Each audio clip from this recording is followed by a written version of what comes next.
We're 1 week away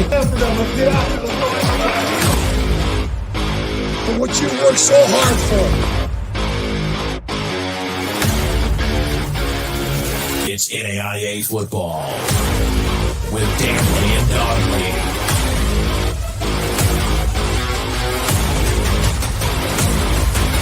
And don't you let a moment go without thinking about what's there for you to reach out and grasp.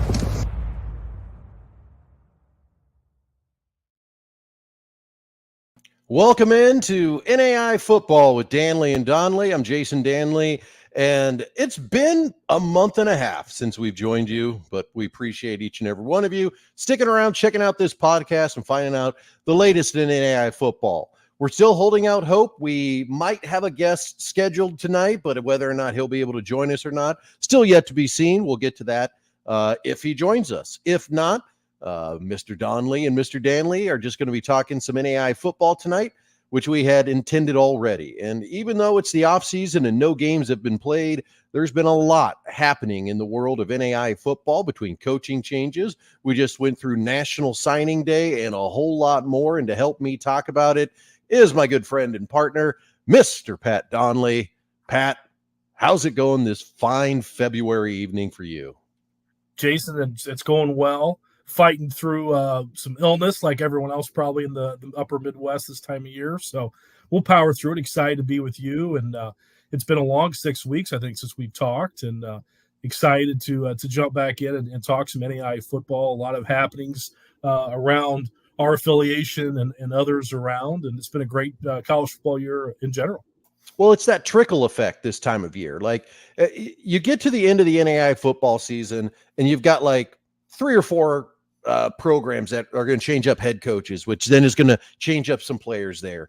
And you start replacing those, but then all of a sudden there's a change at this area or at this area or D2 or D3. So then this coach goes here and then this coach goes here and then this guy goes here. And then all of a sudden we have a whole lot more shakeup happening in the realms of NAIA football, which obviously affects the trajectory of some of these programs. It affects the trajectory of some of the athletes at the program in the day and age that we are with transfers and people going to different schools and the transfer portal actually, taking kids out of the NAIA to other levels. So it is indeed an exciting time because there's a lot happening. And then on the good part about it and bad part, we don't have 45 games every weekend that we have to pay attention to. We can kind of track some of these things as they happen. So a lot of changes in coaching and staffs and a lot of stuff happening out there right now. Yeah, the coaching carousel, happens at all levels. We had some craziness happen at the Division I level that some folks that we even know, I'm sure we'll touch on here a little bit later, and all the way down to the NAIA level. And, those the mobility within the level of coaches moving around. And like you said, too, this is a new day and age of the transfer portal. I've talked to a lot of coaches still in the grind, the day-to-day grind. Yesterday was National Signing Day, but as big a part of bringing new players into your program is keeping the ones that you have. That's a new thing. It really, really is. And it's always been that way to some level, but certainly much more mobility than ever before. Starting at the top level all the way down to our level at the NAIA level. So you got to hold on to the guys that you want to keep for sure, because again, there's so much of that upward mobility now in college football. Well, and I feel like what's really changed in NAIA football especially is 10 years ago, even 5 years ago, you had rosters and you had 120 kids on roster and maybe that fourth freshman linebacker, he wasn't real good when he came in, and you recruited him to stay like, hey man, stick it out. You can be a college football player, get in the weight room. It's going to be a couple years. Your junior, senior year, you're going to be a contributor. And that's the sort of recruiting you had to do within your program in the days past. Yeah, you occasionally had the kid, transfer out, move to a D2, move to a D1 here and there, but it wasn't as prevalent as what it is now, where you get a player that comes in, makes a name for themselves as a sophomore or junior, and all of a sudden it's like, wait, there's a wide receiver position open at insert Division I school here. I could go there and get some playing time, and they're off. So you've got those different levels of recruiting that you have to do at the NAIA level now as well. You hit the nail on the head. I mean, I have known some folks, some coaches that had, all conference, sophomores that are in the portal and get plucked by FCS all the time at the NAIA level now. That's very, very common. That's happened numerous times of folks that I've known. So it's a real thing. It is a challenge. Add that to the laundry list of things that coaches at this level have to worry about. I feel for them. It's not easy, but that is it's definitely a part of your recruiting efforts, not only recruiting new players to your program, but keeping the ones that you have. So on victorysportsnetwork.com, we have got an article on there that's basically tracking all of the signings across NAI football. So if you're wondering who Northwestern signed or who Siena Heights signed, or maybe, who Southwestern and Kansas signed, we're going through, and as those lists comes out, we're compiling them. We've got them, in an article on victorysportsnetwork.com, which is a nice segue to, if you haven't been to the website and you only come and check out this YouTube channel or whatever, when it goes live on Twitter or whatever, go check out the website. It's completely redone. We've completely remodeled it. I've got a bunch of stuff I still want to add to it, but to me, I feel like the online look of it, and then more importantly, the mobile look of it, when you check it out on the Android or iPhone, whatever you got there, you can actually see the articles better and it flows better. So that was one of the reasons why we didn't do a show in January, because basically from December 26th to January 21st, whenever I launched it, every waking hour that I had spare was bringing that over to the new system and getting it up and running. So, and not to mention just top flight professional writing as well.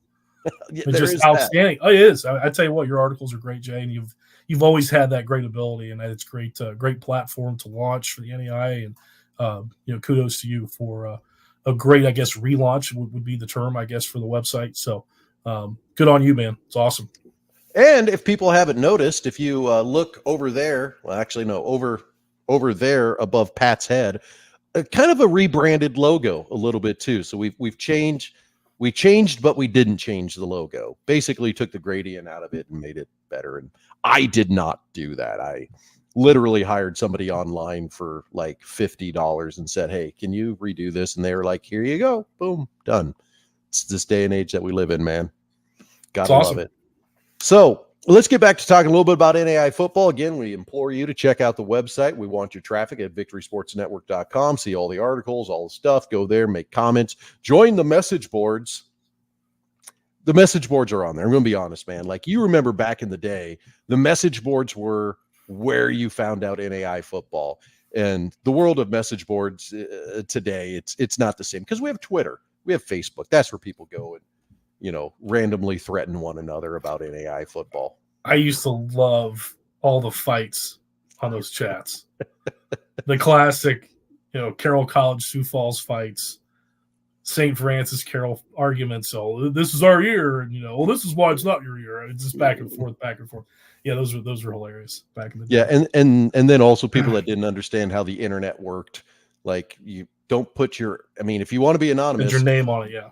Don't put your name in the username, because I know exactly who you are. I Googled your name and I could see you're an alum of that program, and it doesn't reflect well. But onward and forward. So biggest probably news for NAIA coaches didn't even happen in the NAIA, but we've talked about Kalen DeBoer at the University of Washington, the run that they had last year, everything that he has done well. I was texting with him a couple days after the championship, just said, "Hey, congrats, coach." And then he became the head coach at the University of Alabama.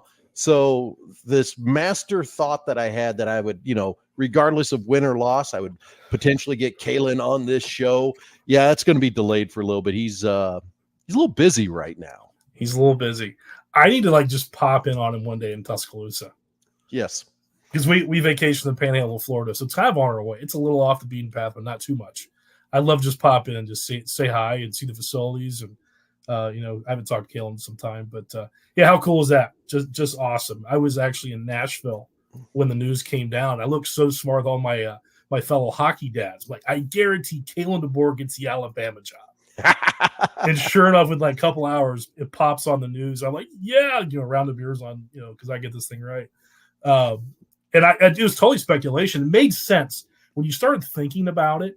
Mm-hmm. Who's going to succeed? Nick Saban. Who wants that? It's not a Southerner. It's not a guy with ties to Alabama. It's someone that has the type of, I think, resume and courage of a Kalen DeBoer that wants to take that challenge on.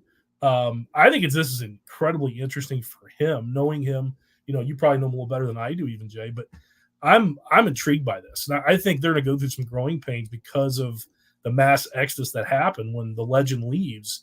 But he's going to build that thing back up really quick, because I think he's going to assimilate himself well into that culture, into that region.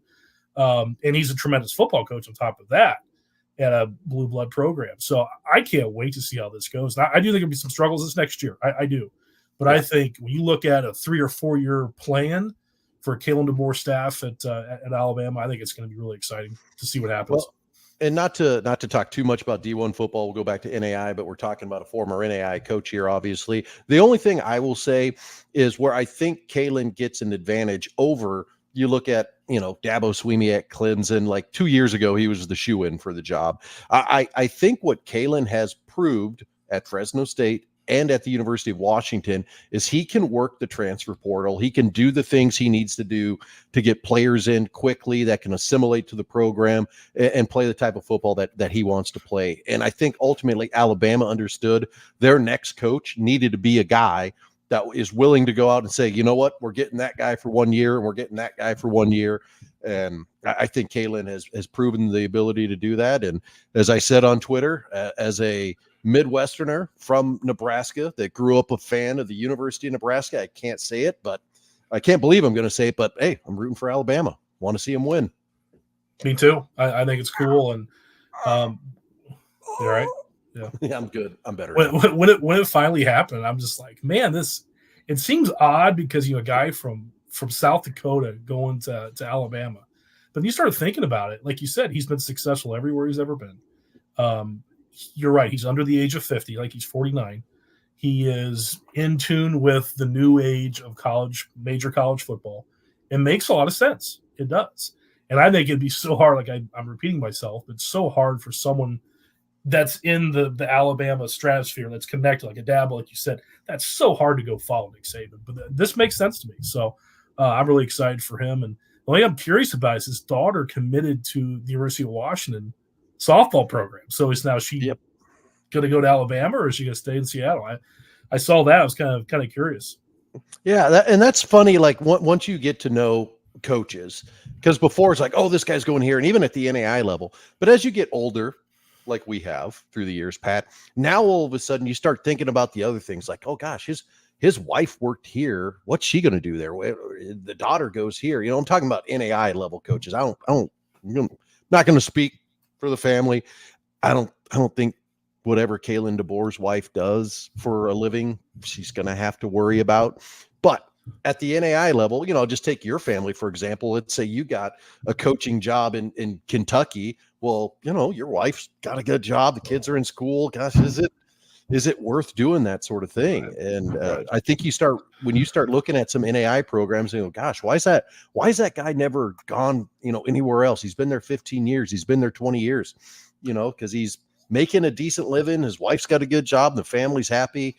If the school wants you, you're living the dream. You're coaching college football, man. Yeah. I always told people it's like, coaching NAI football is great, but your wife probably has to work. Yes. if you're coaching like at the level of Coach DeBoer making $12.5 million a year, wife doesn't have to work. So, I've been fortunate to come across some folks like that. Have done very, very well in this profession. But the lower levels, your wife many, many times has to assist the coach in making a decent living and providing for your family. So but it's so cool to see Coach DeBoer get to that level and earn a wage like that. Just tremendous, and so happy for him. Talking about some of the NAI coaching changes now, there's been some major programs out there that have had some hires. There's been some jockeying of coaches, I would even say, at the NAI level. A lot of that in the Mid-States Football Association. Avante Mitchell, who was the head coach at Lawrence Tech. He goes to Olivet Nazarene as their new head coach. So then there's some, maneuvering around of other coaches that have kind of moved into those positions. And, we could talk a little bit about that. Olivet Nazarene has always been a program at the NAI level that's intrigued me, just because when I played NAI football, that ONU team, they're in a national championship game against Azusa Pacific. And they had those years where they were in the title, where they were at the top of the mid-state. So I look at them and where they're at in Bourbonnais, Illinois, and the facilities that they've got. And that's just always a program. I'm like, gosh, they could pull it off one of these times. For sure.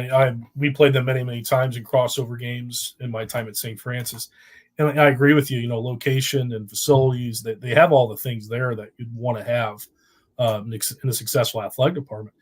I think it's their funding. I think it's the scholarship structure, a lot of it. I think back in those days when they were competing at the national level, they had that.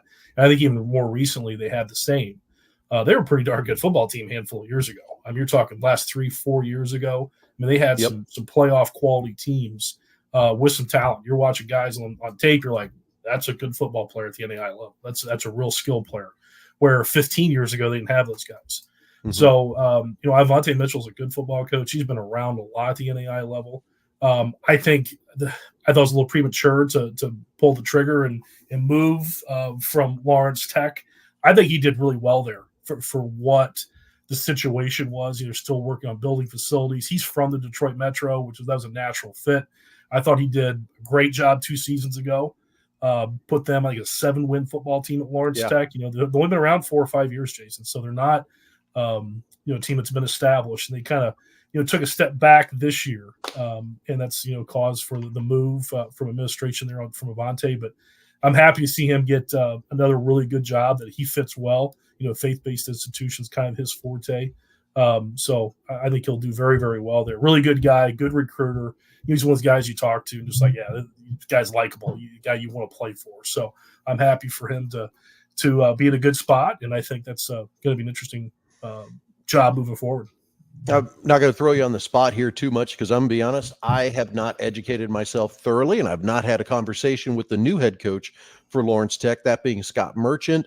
He comes from Michigan high schools, has had a legendary, as it sounds, high school career in the state of Michigan to go to Lawrence Tech. For all intents and purposes, when you start looking at what you need to be successful, local recruiting, and especially at the NAI level, with the state of Michigan the way it is, and high school football in the state of Michigan, to bring in a guy that's had a Hall of Fame career like Scott Merchant, I think they've probably, set themselves up for maybe some long-term success there. But always interesting when you move from the high school level to the college level. No doubt. From a standpoint of knowing coaches and, being connected in that region, there's no doubt that he's going to be just that.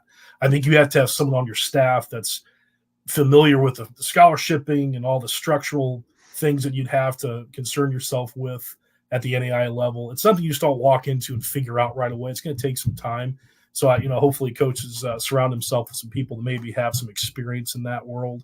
But from the football coaching standpoint, from a recruiting standpoint, I would think he's, in a great position to do well. There are a ton of players up there. There's also a ton of Division II schools, Jason. There's so much there. The niche that Lawrence Tech has, though, is a great engineering school. So anytime you have engineering, it's something that's so specific. You can draw, players from really all over the region to go to that institution. You can pull some great players, and they have certainly over the their short time of existence. So, I think you can lean on that and also hit the local area. And the Detroit Metro has great football, and really the location of the school is right there on the outer loop. You can get anywhere pretty quick. It's a great location. So I think that's a job that I think is kind of a diamond in the rough. I've always kind of felt that way about that job. So it's going to be interesting. Yeah. So I think I need to call Coach Merchant, and I need to call Kyle Sampson at Montana Tech. We're going to have the Tech Bowl. We're going to have the Engineering Bowl. We're going to have them meet roughly halfway right here in Fargo. There you go. Play the game at the Fargo Dome where NDSU plays.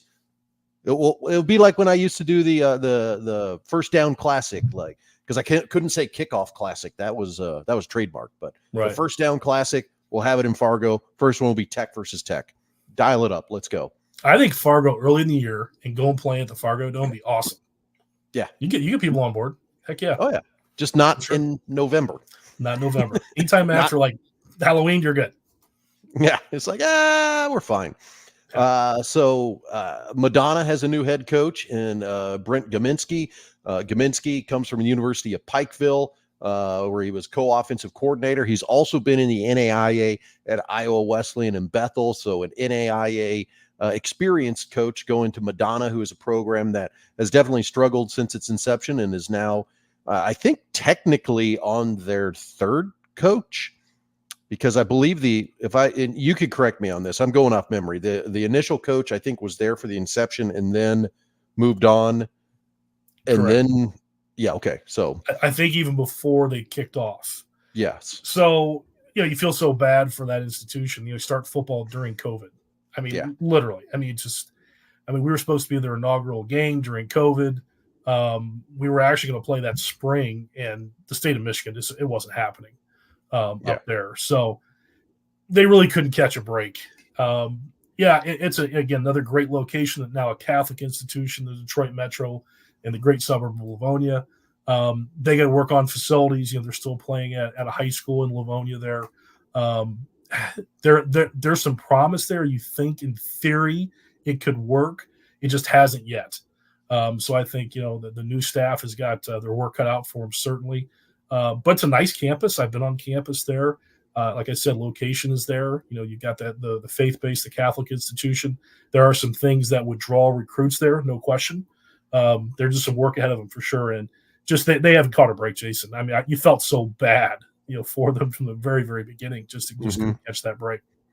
Yeah, whenever COVID was a whole animal in and of itself, but to start a new program and everything, never good there. So we move out of the Mid-States Football Association, and what we actually probably should have led with, the coach that won the national championship at Kaiser, Doug Sosha, guest of the program. We were hoping to get him as a repeat guest of the program. It's probably not going to happen. He's now the head coach at Lenore-Ryan, a Division II school that was in the Division II semifinals this last year. New head coach is Miles Russ, who was kind of his right-hand man during the early days of the program with Kaiser, and he's continued to move up there. So the NAI national champion, reigning national champion Kaiser will have a new head coach when they go to defend the title here this next year.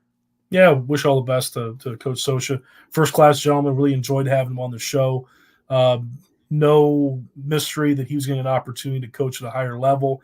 What a great job. I mean, most of the time, and again, just looking through history, Jason, NAIA coaches usually have to take a, kind of an up-and-comer type of job in the Division II level. You get a job like that that's already on the map nationally. I'm really excited for Coach Sosha because that's not always common. I can't think of one, to be honest with you. Usually it's one that, you got to build back up. And certainly he's walking into a situation. Certainly it's going to be a challenge with success that they've had at Lenore-Ryan. But he's going to be in a situation where they're going to compete right away. It's not something that he has to put or doesn't have to reinvent, the type of program that he wants there. Obviously he's going to have his say-so and his thumbprint on things, but they've had success. So I'm really excited for him. What a great place. My dad actually interviewed for that job in the 90s. We were very close to going there when I was a little guy, so I'm familiar with that area. Gorgeous part of the world, North Carolina. So he's leaving one great place and going to another, and couldn't be happier for him. Yeah, and this is of no, I think this is just fact. I think for the last 3 years, Doug Sosha has had opportunities to go Division II, to go to other, NAIs and D3s. Like he is a hell of a coach, and you couldn't hide that anymore. You win a national championship, and that is, again, I hate to see what I consider to be NAI lateral moves to D2, and I think you kind of know what I'm talking about when I say you're going lateral to some of those programs. This is definitely, you've gone from a premier NAI program to now a premier Division II program. That's a really good move for his career and his family, and looking forward to what they do at Division II, and also really, really looking forward to Miles Russ kind of putting his stamp on the program. He's a heck of a recruiter. A lot of the guys that you've seen running around down there, that it's like, wow, how'd they get that guy? Russ has had a hand in recruiting those guys. I think the Miles Russ regime at Kaiser is going to be an exciting one, and I'm excited to see them defend the title. And then just what the little things that change. Like we're very familiar with what they did offensively and defensively this year. Well, now it's a new head coach, albeit from the same program. So what do we see change? And that's definitely an exciting thing. I wouldn't change too much, Jason. They're pretty good. Yeah. But I know I'm sure coach is going to have obviously some things that are going to be part of his style as well as a head man. But they got it going down there in South Florida, that's for sure. Yeah, they tremendous program. Look forward to getting Coach Russ onto the program a little bit later on here as we continue to, develop this program and continue to get it to grow. Elsewhere in the NAI, an alum, it will be heading up Southwestern Assemblies of God, Jared Hudgens. Hudgens was the defensive coordinator. Their head coach leaves. Hudgens gets elevated as the head coach. Doan as a new head coach, and Jonathan Johnson, he comes from D3 Hilbert College, and probably the program that interested me the most to see what they were going to do in the offseason was Missouri Valley. Missouri Valley, one of the blue bloods, I would say, in NAIA football. They haven't really been in national championships, but for a long time with Paul Troth, they were a 10-win, a 9-win, a 7-win program. They've always been in the mix. Paul Troth steps away from coaching duties with Missouri Valley, and Casey Crean takes over. And Casey had been at Peru State and Lyon University, had done a good job coaching there. So, and Crean has got a long coaching career. I mean, he's been in Canadian Football League. He's been in Division I. He's been in Division II. So an experienced coach coming into a solid program. Again, we'll be interested to see what happens with Valley. Yeah, I totally agree. Like I couldn't agree more with the blue blood statement that what Missouri Valley is. For years and years, they're always there. They're always in the mix. And Coach Troth was first-class gentleman, played them a few times over the years. And that was a team that was always prepared and played good football. And, the program does have a great history. It's in a great location, and not far from Kansas City. I think, again, they can get right back into that national prominence very, very quickly with some changes and maybe some new life there. So anxious to see what happens there in Marshall, Missouri. Did I get there in Marshall, Missouri? Is that right? Marshall, Missouri. You are correct. I've been there. Yeah, we played there in 11. I remember it well. What's hilarious in my real life now of agricultural sales, it's funny. We kind of have I would say we have a competitor in Missouri, and we were talking about them one time way back when I started. And well, where are they located? Marshall, Missouri. Oh, I know where that is. And like, no, you don't. I'm like, I have been there. I have been to the Hustlers Sports Bar, which is named after Pete Rose, like Sure. Hustler, not like you drive by and you see Hustlers. You're like, what's happening here? Yeah. Totally different. It was a sports bar. Yeah. But have been there and look forward to seeing what that program does. Missouri Valley, solid NAIA school, a ton of athletic programs that they've got. They are definitely enrollment driven with their athletics. And there's a lot of schools like that in the NAIA, and, they want to win at football. So I'll be rooting, but not overly rooting, because I don't overly root for NAIA schools, but I just want, everybody to have success. So with that said, kind of a shift into what has gone on this week in NAIA football, Division III, Division II, Division I. We have just come off National Signing Day. And I'm not going to ask you to break down a recruiting list here or anything, Pat, because I'm not prepared for that. And this is now us, not really NAIA news. We're getting into some opinions. So if you don't like these opinions, then I'm sorry. I struggle with NAIA signing day. And the reason being is school is expensive at this level.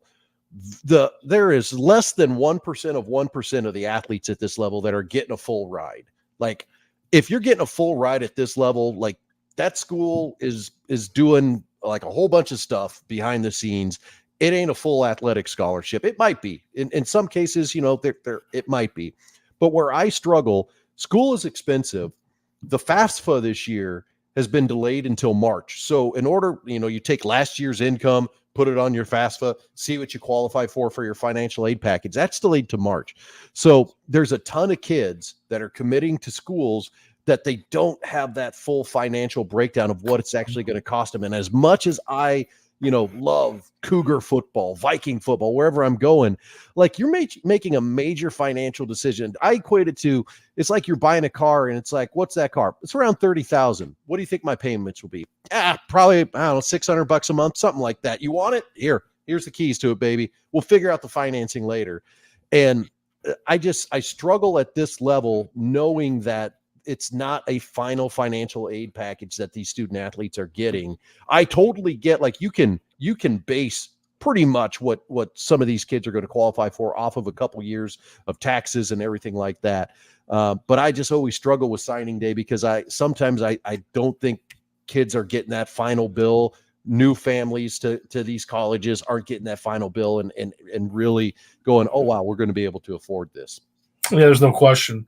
Fortunately, the academic stuff should be figured out, which is good. Yep. So if people are unaware, NAIA schools basically build the best package they possibly can for each individual student athlete. So they're going to take your academic information. The institutions have, structures of academic scholarship that's applied to students based upon their high school performance. So that's pretty cut and dry. And then, you have athletic scholarship based upon your performance and your evaluation. The player's evaluation from the coaching staff, what they want to invest in the athlete. And then the final part of it would it be from the state and the federal government, if you qualify for any type of financial aid. So you take those three factors and you build this package. With these private schools, they're very, very expensive. I mean, I look at my alma mater, my former place of employment, you're in the $40,000 range. I mean, that's a lot of money for room board tuition, $40,000 plus.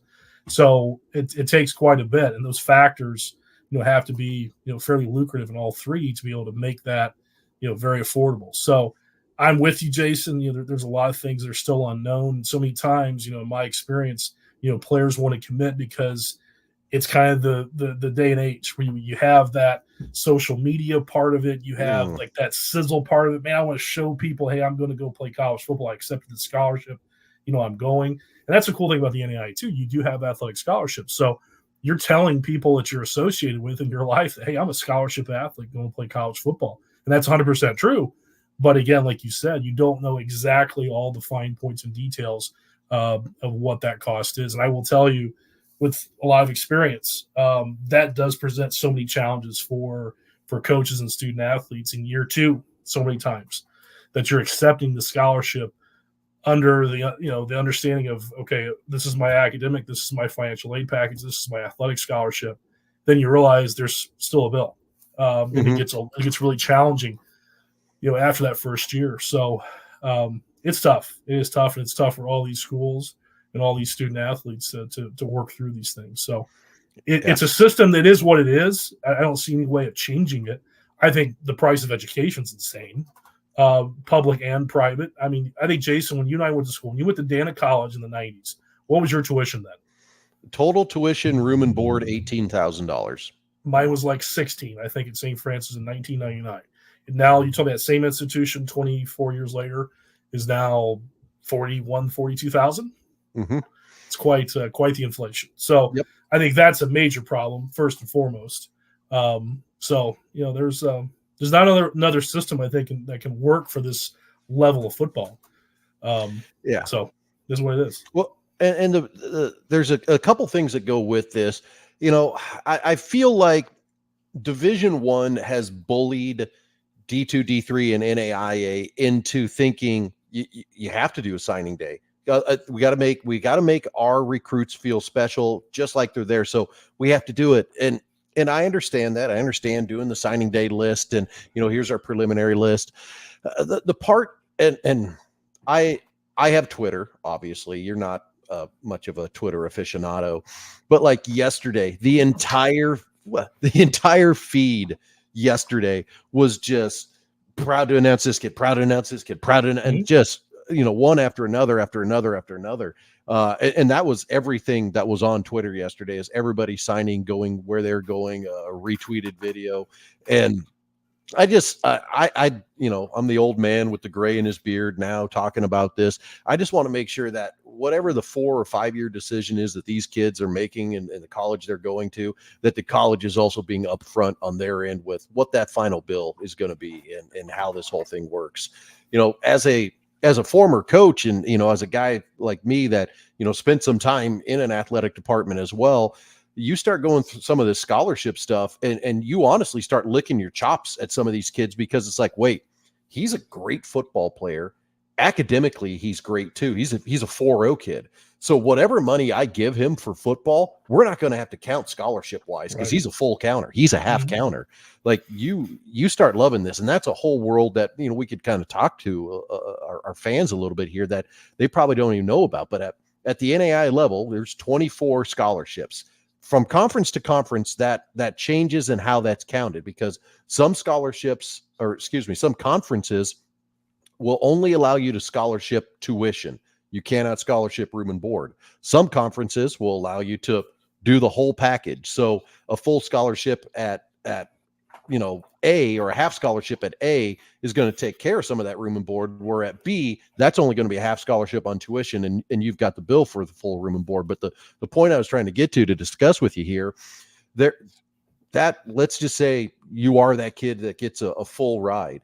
If you come out of high school with a 4.0 GPA, you're a non-counter. Your scholarship, if I'm, you can tell me if I'm wrong because you're a little bit less removed from this than I am.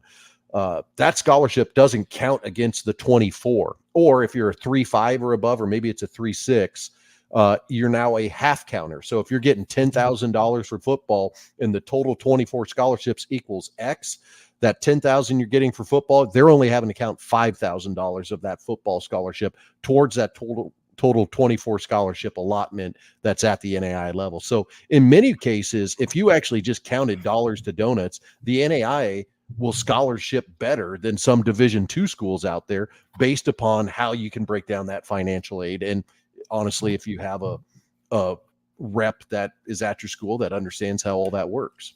Yeah, you nailed it. That's exactly right. And you're right. We do at the NAIA many times scholarship better. The difference is, you have the state schools that cost a fraction of, that's the one difference. The overall cost of tuition or cost of education is a lot different. We have some schools in the NAIA that are 40, 50 plus. I mean, they're very, very expensive schools. So, no, I agree with you. I think the NAIA does a really good job of rewarding academic excellence. And I think that does separate us a little bit. The thing that we found is, we won't try to find great students. And then you find kids that get financial aid on top of that. That's a good student and it also gets financial aid. Now you're talking about a very expensive institution now is affordable to you. So, that we always look for those things. We research players the best we possibly could, not only as they are as athletes, but their personal life and kind of getting their background and all those things. And that's what makes college football coaching at this level even more challenging because every situation is unique. It's not like the Division I level, or I guess it's changed now. You're worried about NIL deals now, but before it's like a Division I level. People don't know you're a scholarship player or you're a walk-on. There's no in between. You're getting a full ride, or you're a walk-on, essentially going to Power 5 schools. Of course, now you get 150K a year. You get 50K a year to play. It's all different. Starting quarterback, we need $2 million. $2 million. So it's a little different. But before the Division I level, it's very cut and dry. It's very easy to figure it all out. At this level, every situation is unique. It could be your All-American quarterback, but if he has a 2.5 GPA and doesn't get financial aid, he's going to cost you a ton. So where a player that may not be as valuable to you, as a full 4.0 type kid and also gets financial aid, he costs you very little. So he gets a better package than your starting quarterback. So that's my point. Every situation is unique within itself. So it presents challenges. I tell you, I can't. The hours we've spent in juggling the scholarship and trying to figure out how it all fits into the puzzle to make it work, and you start doing compliance on top of that, it's tedious work at the NAIA level for sure. Yeah, and I've seen situations, and granted, this was on the basketball side, where a junior basketball player, monster season, came in, JUCO transfer. And then as a senior or going into a senior year, ends up having to redshirt. not because academically he became ineligible, but because he dropped below that counter level. And if they were to have him on the basketball team the next year, they would be over on scholarships. So he had that year, took the redshirt year, got the grades to where they needed to be so that he could play his full senior year and not have the team over scholarship. The same sort of thing does happen at times in NAIA football as well, where all of a sudden you go from your scholarship only counting as half to now it's counting as whole, and it's a whole world of problems. So the message and the moral of the story that Pat and I are trying to get across in our elevated ages: if you go to college, go to class, get good grades, and you'll wonder why. It's like, why does my coach like me so much? Well, because you didn't screw up in the classroom, and he doesn't have to do all this jockeying just so you can play football. Yep, pretty easy. Oh man, and we've talked about it before on a previous show. We could talk for days and take questions from all of the listeners on this, and we may do that here at some point this spring.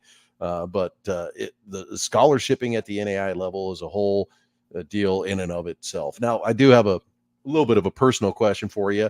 The thing I like about NAIA schools, every single one of them has got some uniqueness to it. Like, USF, they're a Catholic school. I went to a Lutheran school, but also it was a Danish Lutheran school. So there's like all these scholarships that you can qualify for that aren't just academic or whatever. So I'll give my answer to this question first. I'll let you think about it. What's the unique scholarship that was at that school, or you've heard about at another school that you can qualify for? So at Dana, we had, of course, the family scholarship. So if you had a family member going there, like, you got $500. If you were like of Danish heritage, you got money for that as well. And then I think there was another one that also had to do with like a certain type of like Danish Lutheran religion, that if you were of that, parish or whatever, that like, you're getting like half the money to come to the school. So there's all sorts of like these unique ones that pop up at the schools. Did USF have anything when you were working there or when you were going to school there like that? Yeah, there was one later on. So any parishioner got like $1,500. So if you were a Catholic parishioner, all you basically do is prove that you were active in your church, your home parish. So that was kind of a neat little deal. Then there's a couple other ones for if you're in the top 10 of your class at a Catholic institution, Catholic high school. There's a scholarship you could apply for. That was pretty significant. It was like 5 figures. So they wanted, our president at the time, my last few years there, really wanted to get more Catholic school kids at USF, more Catholic kids in general. Because believe it or not, USF was about 50-50 Protestant to Catholic. So we really good blend there, from Protestant to Catholic. But he wanted a few more Catholics to kind of balance it, I guess, go back the other way for more Catholics. So, nothing too crazy, though. We had a couple of local scholarships and things like that for Catholic school kids in the local community. Not nothing too crazy. I've not really heard of crazy ones. The Danish heritage one's really unique because I don't know anyone of Danish heritage other than Lars Ulrich, for the drummer from Metallica. He's the only person I know. We couldn't get Lars to come to school there. Couldn't get Lars, yeah. He's the only one I don't know the national anthem. I know no one of Danish heritage. Sorry. Yeah. I know Dan is not a Danish name, so. Nope, it is also Irish, much like yourself. Yeah, right. And that's that we'll have to, like, that show. I think it's on A&E where they do like the your genealogy and all that stuff.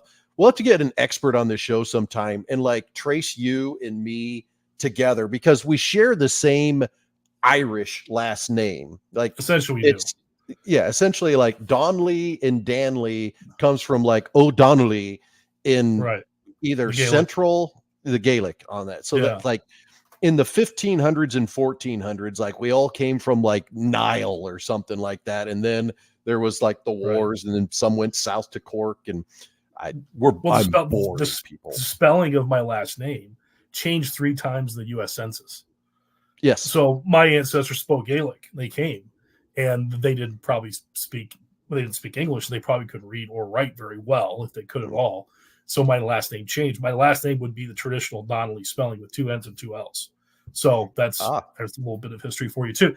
But I'm guessing, again, going back to the old country, we're probably related, connected somehow, I would assume. Oh, yeah. I'm sure people are really intrigued on this one, yeah.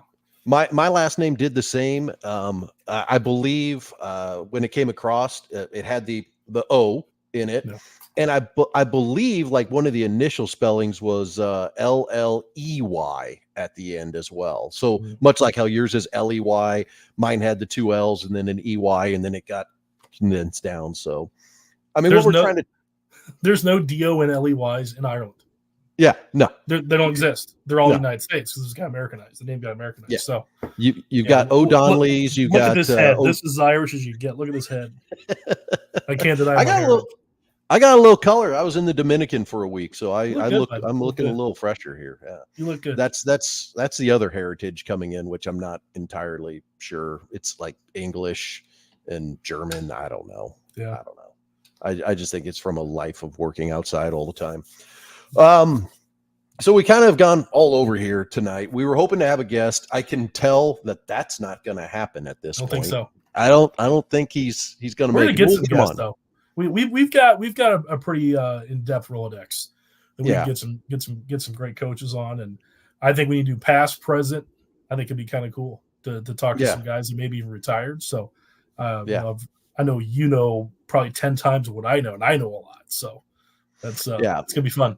This was one of those, honestly, like, not to get too deep into the family stuff on my end, but the wife basically was like, I'm going to be out of town on these nights. And I found this out like yesterday, and I'm like, well, if I'm not going to have anybody that I need to take care of during the week, like, we should record a show. So kind of threw out the invites real quick. So not entirely surprised that our guest was not able to click in, because I kind of got him the information late, and there's a lot of stuff going on. And I don't fault any coach that gets busy and then is at night at home with their family. And it's like, dude, I need to be present here for a little bit.